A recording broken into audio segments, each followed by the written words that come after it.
ఒక్కసారి కొమ్మూరి గోల్డ్ కి కాల్ చేయండి. తాకట్లో ఉన్న మీ బంగారాన్ని విడిపించి మార్కెట్ ప్రైస్ కి వాళ్ళు కొనుక్కుని మిగతా డబ్బులు మీకు ఇచ్చేస్తారు. సాధారణంగా అత్తను తల్లిలా భావించడం మన సమాజంలో ఒక సాంప్రదాయం. కానీ ఉత్తరప్రదేశ్లో ఒక విచిత్రమైన ఘటన వెలుగు చూసింది. వరుసలకు అతీతంగా ఒక అల్లుడు తన అత్తనే వివాహం చేసుకున్నాడు. ఈ పెళ్లికి సంబంధించిన వీడియో ప్రస్తుతం సోషల్ మీడియాలో తెగ వైరల్ అవుతోంది. అది చూసి నెటిజన్లు ముక్కున వేలేసుకుంటున్నారు. ఉత్తరప్రదేశ్కు చెందిన ఒక యువకుడు తన అత్తను చట్టబద్ధంగా వివాహం చేసుకోవాలని నిర్ణయించుకున్నాడు. ఇందుకోసం వాళ్ళు స్థానిక కోర్టును ఆశ్రయించారు. ఏకంగా కోర్టు ప్రాంగణంలోని నలుగురు సమక్షంలో ఒకరికొకరు పూలదండలు మార్చుకొని వివాహ బంధంలోకి అడుగుపెట్టారు. మళ్లీ ముగిసిన తర్వాత వారి బంధానికి సంబంధించిన మ్యారేజ్ సర్టిఫికేట్ను చూపించారు.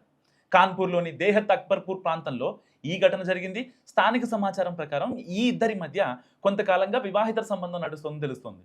కూతురితో పెళ్లి తర్వాత అత్తగారింటికి అల్లుడు రాకపోకలు సాగించాడు. ఈ క్రమంలో అత్తతో ప్రేమలో పడ్డాడు. అది కాస్త వివాహిత సంబంధానికి దారితీసింది. తమ బంధం గురించి కుటుంబ సభ్యులకు తెలియడంతో ఇంట్లో పెద్ద ఎత్తున పంచాయతీలు, ఇటు గొడవలు చోటు చేసుకున్నాయి. అయినప్పటికీ వారిద్దరూ వెనక్కి తగ్గలేదని స్థానికులు చెబుతున్నారు.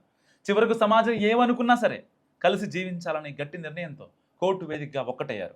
తమ పెళ్లిని చట్టబద్ధం చేసుకునేందుకు వాళ్ళు కోర్టులో ఈ వివాహం చేసుకున్నారు.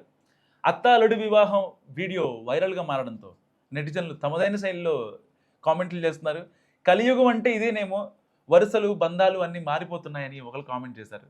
ఇలాంటి వింత పెళ్లిళ్ళు ఈ మధ్యకాలంలో మరీ కామన్ అయిపోతున్నాయి అని ఇంకొకరు కామెంట్ చేశారు. మరికొందరు అయితే వాళ్ళ వ్యక్తిగత జీవితం వాళ్ళ ఇష్టం అని పోస్టులు పెడుతున్నారు. మొత్తంగా చూసి సాంప్రదాయ కుటుంబ వ్యవస్థలకు, సామాజిక విలువలకు ఈ తరహా ఘటనలు గొడ్డలు పెట్టి లాంటివి అని చెప్పొచ్చు. మరి కూతుర్ని చేసుకున్న అల్లుడు అత్తతోనే కాపురం చేస్తున్నాడు. మరి మీరేమనుకుంటున్నారు? మస్తుగా కామెంట్ చేయండి.